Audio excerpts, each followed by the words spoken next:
श्री शिवाय नमस्तुभ्यम हर हर महादेव। दोस्तों, पहले तो आप सभी दोस्तों को शारदीय नवरात्रि की हार्दिक शुभकामनाएं। दोस्तों, आप सभी लोग जानते हैं कि 7 अक्टूबर 2024 को है शारदीय नवरात्रि का 5वां दिन। दोस्तों, इसी दिन किया जाने वाला पंडित जी द्वारा बताया गया 7 लौटे जल वाले उपाय आप लोगों को जरूर करना चाहिए, क्योंकि दोस्तों ये एक ऐसा उपाय है जो कि हर कभी नहीं किया जाता है। देखिए, यह दिन इतना खास होता है, इतना महत्वपूर्ण होता है। देखा गया है कभी कभी बड़े बड़े पूजा पाठ अनुष्ठान मनोकामना पूर्ण नहीं होती है, वह शारदीय नवरात्रि का 5वां दिन एक छोटे से उपाय करने से ही आपकी मनोकामना पूर्ण हो जाती है। और बहुत सारे लोगों ने इस उपाय को किया भी है और उनको इस उपाय को करने का फल भी जरूर मिला है। अगर आप लोग भी इस उपाय को शारदीय नवरात्रि का 5वां दिन मतलब इस पंचमी के दिन करना चाहते हैं, तो आप इस उपाय को पहले अच्छे से समझ लेना, सुन लेना, उसके बाद करना। आपको इस उपाय का फल जरूर मिलेगा। दोस्तों, हम आपको यहां पर बता दें कि ये जो 7 लौटे जल वाले जो है ये उपाय पंडित जी ने अपनी अभी की शिव महापुराण कथा में ही बताया है। और इस उपाय को करने से आपके घर में चाहे किसी भी प्रकार की दुख और समस्या क्यों ना चल रही हो, आपको उसका कारण भी नहीं पता है कि भाई यह समस्या किस कारण से चल रही है। उसका कुछ भी कारण हो सकता है, जैसे पितृदोष हो सकता है, कालसर्प दोष हो सकता है, या किसी भी तरह का मंगल दोष भी हो सकता है, और भी बहुत तरह के दोष होते हैं, कुछ भी हो सकता है। पर आपको इस उपाय को करने के लिए अपने दोष को पता लगाने की भी जरूरत नहीं है। आपके घर में किस कारण से इतने दुख और परेशानी आ रही वह भी आपको पता लगाने की जरूरत नहीं है। शारदीय नवरात्रि पंचमी के दिन इस पीपल के पानी की बिंदी वाले उपाय को आप लोगों को कर लेना है, क्योंकि इसी एकमात्र उपाय को करने से आपके पूरे घर परिवार में सुख और शांति हो जाएगी। आपके घर में अच्छे अच्छे काम होने लगेंगे। आपकी जो भी मनोकामना होगी वह भी धीरे धीरे करके पूर्ण होना शुरू हो जाएगी। दोस्तों, अब इस उपाय को करने की समय है, ये भी आप लोग जान लीजिए। देखिए, इस 7 लौटे जल वाले उपाय को करने का जो समय है वो सीधी सी बात है, सुबह का समय है, प्रातःकाल का समय है। वैसे दोस्तों, शारदीय नवरात्रि पंचमी के दिन का जो समय होता है, पूरे दिन मंदिर खुले रहते हैं। पूरे दिन आप लोग उपायों को भी कर सकते हो, इसमें कोई दिक्कत वाली बात नहीं है, जरूरी नहीं है आप इस उपाय को सुबह के समय ही करो। सुबह के समय किसी कारणवश अगर ना भी कर पाओ तो भाई 8, 9, 10, 12, 1, 2 बजे तक भी अगर आप उपाय को करोगे ना तो भी आपको इस उपाय को करने का फल मिल जाएगा। क्योंकि शारदीय नवरात्रि पंचमी के दिन भगवान जी पूरे दिन अपने मंदिर में बैठे रहते हैं कि कौन भक्त आएगा, कौन हमारे भक्त हमको प्रसन्न करेगा और हम कब उसकी मनोकामना पूर्ण करेंगे। दोस्तों, इस दिन भगवान जी इतना कुछ प्रदान करते हैं जितने की हम कभी कल्पना भी नहीं कर सकते हैं। इसीलिए आप लोगों को इस मौके को तो अपने हाथ से नहीं जाने देना चाहिए। तो अब हम समझते हैं दोस्तों, ये 7 लौटे जल वाला उपाय आखिर आप लोगों को करना कैसे है। देखिए, विशेष रूप से कोशिश करना इस उपाय को आप पंचमी के दिन सुबह सुबह कर लो, पर किसी कारणवश ना कर पाओ तो फिर थोड़े लेट भी कर सकते हो, है ना। और पहली मुख्य कोशिश आपकी यही होनी चाहिए कि घर की जो माता बहन होती है उनमें से कोई एक यह वाला उपाय करें। मतलब कि माता बहन उपस्थित ना भी हो तो भाई उस स्थान पर फिर घर का कोई बड़ा जो पुरुष हो भाई वह भी इस उपाय को कर सकता है, कोई दिक्कत वाली बात नहीं है। पर घर के सभी सदस्य को इस वाले उपाय को करने की जरूरत नहीं है।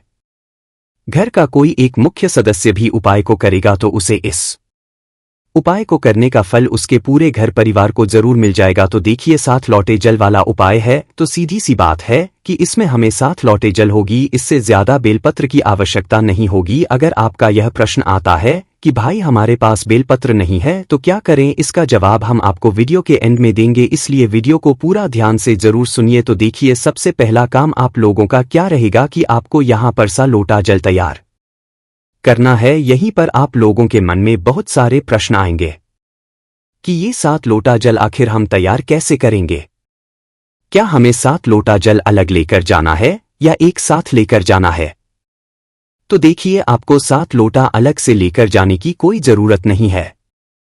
आपको अपने साथ में बस एक बाल्टी रखनी है और जरूरी नहीं है कि यह वाला जो जल है या आप अपने घर के परिंदे से, क्योंकि परिंदे में हो सकता है कि भाई इतना ज्यादा जल ना हो। अगर है आपके घर के परिंदे में इतना ज्यादा तो भाई आप अपने घर के परिंदे से ही जो है मतलब इस वाले जल को ले। इस वाले उपाय को करने के लिए अगर नहीं है तो फिर भाई आप किसी हैंडपंप से भी इस वाले जल को ले सकते हैं, या आपके घर में अगर कोई बोरिंग वगैरह है तो भी वहां से भी आप लोग इस जल को ले सकते हैं। तो इस 7 लोटे जल वाले उपाय को करने के लिए आप लोगों को जो 7 लोटा जल लेना है वो एक बाल्टी में भर लेना है, जिसके अंदर 7 लोटा जल आ जाए। आपको अपने साथ में रखना एक ही लोटा है, बस अपनी बाल्टी के अंदर जल भर लेना है कि भाई उस बाल्टी के अंदर 7 लोटा जलना है, ना तो भाई उस बाल्टी के अंदर या जो भी आपके पास पात्र हो जिसके अंदर 7 लोटा जल बन जाए, आपको अपने उस पात्र के अंदर जल भर लेना है। और चाहो अपने साथ में एक खाली लोटा रख लो, चाहो तो उसे भरकर भी रख सकते हो, पर खाली रखोगे तो भी दिक्कत वाली बात नहीं है, क्योंकि आप अपने साथ में जल लेकर जा रहे हो है ना। तो अपने साथ में एक लोटा रख लेना और जो है 7 लोटा जल जिसके जिस पात्र के अंदर अभी आपने रखा है उसे तैयार के रख लेना। इसके साथ में दोस्तों एक बेलपत्र आप लोगों को जरूर रख लेनी है। देखो शारदीय नवरात्रि पंचमी के दिन रहेगा तो बेचने वाले आप लोगों को बहुत आसानी से मिल जाएंगे, इसलिए ये बहाना बिल्कुल भी नहीं चलेगा कि भाई बेलपत्र ना मिले तो क्या करें, हम आपको आखिरी में बताएंगे। पर कोशिश आप यही करना कि आप लोग पहले बेलपत्र ढूंढने की पूरी कोशिश कर लो, आपको बेलपत्र मिल जाए इस उपाय को करने के लिए। और चाहिए भी कितनी बेलपत्र, मात्र एक ही बेल चाहिए और ज्यादा नहीं चाहिए। तो एक बेलपत्र और अपना 7 लोटा जल तैयार करके आपको प्रातःकाल सुबह सुबह स्नान करके शुद्ध होकर, शुद्धता का विशेष रूप से ध्यान रखना उपाय को करते समय, और पहुंच जाना अपने घर के पास में जो भी शिव मंदिर हो, शिवालय हो जहां पर शिवलिंग विराजित रहेगी। तो शिवजी के मंदिर में भीड़ भी रहेगी, तो इसलिए कोशिश करना जल्दी से जल्दी उपाय कर लो ताकि मंदिर में ना रहे और आप आराम से मनो और मतलब अच्छे से आनंदमय होकर जो है इस वाले उपाय को कर सको। भाई सबसे पहले तो आपको भगवान शिव जी के मंदिर के अंदर प्रवेश करना है, भगवान शिव जी के दर्शन करना है, उनसे निवेदन करना है, विनती करना है। और सबसे पहले जाकर दोस्तों आप लोगों को अपना यह वाला उपाय कर लेना है। जरूरी नहीं है कि भाई आप सिर्फ उपाय की सामग्री के लिए लेकर जाओ, आप अपने साथ में शारदीय नवरात्रि पंचमी के दिन जो भी आप भगवान शिव जी की पूजन अर्चना करना चाहते हो वो सारी सामग्रियां लेकर जा सकते हो। पर उपाय की जो सामग्री है जो कि 7 लोटा और एक बेलपत्र, ये आप लोगों को अलग से ही लेकर जाना है, 7 लोटा ही लेकर नहीं जाना है, आपको मात्र 7 लोटा जल लेकर जाना है। कहने का मतलब ये है कि जिस पात्र के अंदर 7 लोटा जल बन जाए आपको उस पात्र के अंदर एक साथ वह जल भरकर लेकर जाना है। अपने साथ में खाली लोटा भगवान शिवजी के मंदिर के अंदर लेकर पहुंच जाना है। आप भगवान के दर्शन कर लो, दर्शन करने के बाद शिवजी के शिवलिंग के पास में बैठ जाओ, क्योंकि उपाय को करने में थोड़ा सा समय लगेगा। शिवलिंग के सामने भी बैठ सकते, कहीं पर पास में भी बैठ सकते हो, पर पास में ही बैठना, इस बात का आप लोग ध्यान रखना। तो सबसे पहला काम आप लोगों का क्या रहेगा वो ध्यान से सुनो। देखो आप अपने साथ में 2 चीजें लेकर आए हो, एक बेलपत्र और 7 लोटा है ना, जिसमें से अभी हमें सबसे पहले जो काम पड़ेगा वो पड़ेगा दोस्तों एक बेलपत्र से है ना। तो अपनी वो बेलपत्र निकाल लो और जो बेलपत्र आप इस उपाय में प्रयोग कर रहे हो ना, उस बेलपत्र को ध्यान से देख लेना, वो टूटी हुई कटी पिटी नहीं होनी चाहिए, बिल्कुल अच्छी वाली बेल होनी चाहिए, क्योंकि उपाय का फल भी आपको इतना अच्छा मिलेगा जिसकी आपने कभी कल्पना भी नहीं करी होगी है ना। तो आपने एक बेलपत्र लेना है, उस बेलपत्र को सबसे पहले आपको माता अशोक सुंदर जी वाले स्थान पर चढ़ा देना है। भगवान शिव जी नाम लेते हुए माता अशोक सुंदर जी का जो स्थान होता है वो जलाधारी के बिल्कुल बीचों बीच में होता है, मतलब शिवलिंग होती है, शिवलिंग की जलाधारी होती है, जलाधारी के बिल्कुल बीचों बीच का जो स्थान होता है ना, वो होता है माता सुंदरी जी का स्थान। कहां पर होता है माता अशोक सुंदरी जी का स्थान? जो बिल्कुल जलधारी के बिल्कुल बीचों बीच में होता है ना, वो स्थान होता है शिव जी की सबसे छोटी बेटी का। तो सबसे पहले अपनी इस बेलपत्र को माता सुंदर जी वाले स्थान पर चढ़ाना है। ध्यान इस बात का रखना है कि भाई इस बेलपत्र की जो डंडी का मुख होगा, इस डंडी का मुख जो है आपको जलाधारी की तरफ करके ही रखना है, जहां से जल बहता है और नीचे गिरता है।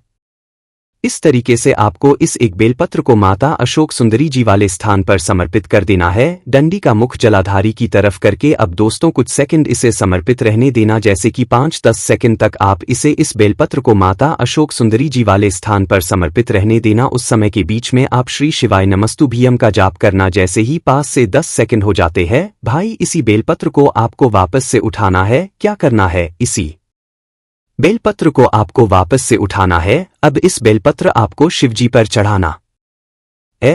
एक ही बेलपत्र रहेगी जिसे पहले माता अशुचि वाले स्थान पर चढ़ाना है, फिर इसी बेलपत्र को उठाकर आपको शिव की शिवलिंग पर चढ़ाना है। बस ध्यान इस बात का रखना है कि जब आप इस बेलपत्र को भगवान शिवजी की शिवलिंग के ऊपर चढ़ाओ तो इस बेल पर रखी डंडी का मुख आपकी विपरीत दिशा में हो, मतलब कि इस बेलपत्र की बीच वाली बड़ी पत्ती का मुख आपकी तरफ हो। आप जिस तरफ से भी इस बेलपत्र को शिवलिंग पर चढ़ाना है उस तरफ हो, और डंडी का मुख सामने जो भी दिशा हो उस दिशा में जो है आपको इस बेलपत्र की डंडी का मुख करके रखना है। बस ध्यान रखना, बीच वाली बड़ी पत्ती का मुख आपकी तरफ करके लोगों को इस बेलपत्र को शिव जी के शिवलिंग के ऊपर समर्पित कर देना है। जैसे ही इस बेलपत्र को शिव जी के शिवलिंग के ऊपर समर्पित कर देते हो, आप अपना वह पात्र अपने सामने रख लेना। जिस पात्र में आप 7 लौट जल लेकर आए हुए हो वो अपने सामने रख लेना, और अपना वह खाली लोटा या जो भी भरा लोटा एक लेकर आए हो, एक ही लोटा लेकर है, ज्यादा लेकर नहीं आना है। मात्र 7 लोटा जल की हमें आवश्यकता है,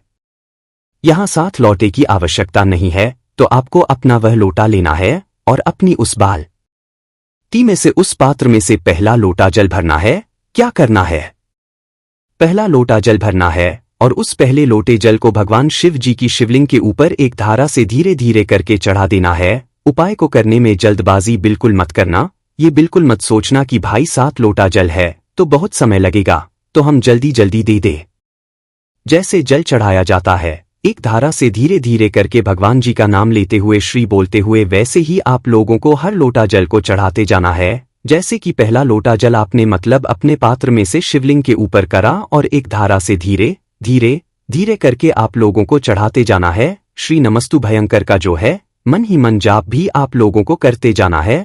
पहला जल चढ़ा दिया, फिर दूसरा लोटा जल भर लो, दूसरा भी एक धारा से करके चढ़ा दो, फिर तीसरा लोटा जल भर लो, वो भी चढ़ा दो, फिर चौथा लोटा जल भर लो, वो भी चढ़ा दो, फिर 5वां लोटा जल भर लो, वो भी चढ़ा दो, फिर 6वां लोटा जल भर लो, वो भी चढ़ा दो, फिर 7वां लोटा जल भर लो, मतलब आखिरी वाला जो लोटा है उसको भर लो, और वो भी शिवजी की शिवलिंग के ऊपर एक धारा से धीरे धीरे करके श्री बोलकर आप लोग चढ़ा दो। जैसे ही आप लोगों के ये 7 लोटा जल जाता है, अब आपके पात्र में जो भी बाकी बचा हुआ जल हो उसको चढ़ाने की जरूरत नहीं है, मात्र 7 लोटा ही आप लोगों को जल चढ़ाना है। इस बात का आप लोग ध्यान रखना। उस लोग मतलब जो जल बचा हुआ है उसको आप अलग से रख सकते हो है ना भाई। जैसे ही आप लोग अपना 7 लोटा जल चढ़ा देते हो भगवान जी की शिवलिंग के ऊपर, सिर्फ और शिवलिंग के ऊपर ही ये 7 लोटा जल चढ़ेगा और कहीं पर भी नहीं चढ़ेगा।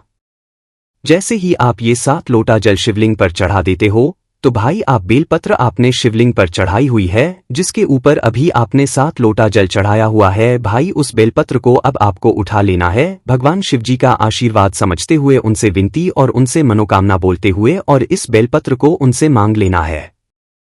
शिवलिंग पर से इस बेलपत्र को उठा लेना है और उठाकर भगवान शिवजी का आशीर्वाद समझकर भगवान से विनती कर कर उनको धोख देकर इस बेलपत्र को अपने घर पर ले आना है। शारदीय नवरात्रि पंचमी के दिन जब आप इस उपाय को तो अपने घर ले आओ, इस बेलपत्र को अपने घर पर लाकर किसी भी अच्छे और शुद्ध स्थान पर रख दो। जैसे कि भगवान जी आपके घर में जहाँ पर विराजित है उस स्थान पर जाकर आप लोग जो है इस बेलपत्र को रख दो। देखो, बेलपत्र को रखने के बाद जो है अभी आपका उपाय पूरा नहीं हुआ है।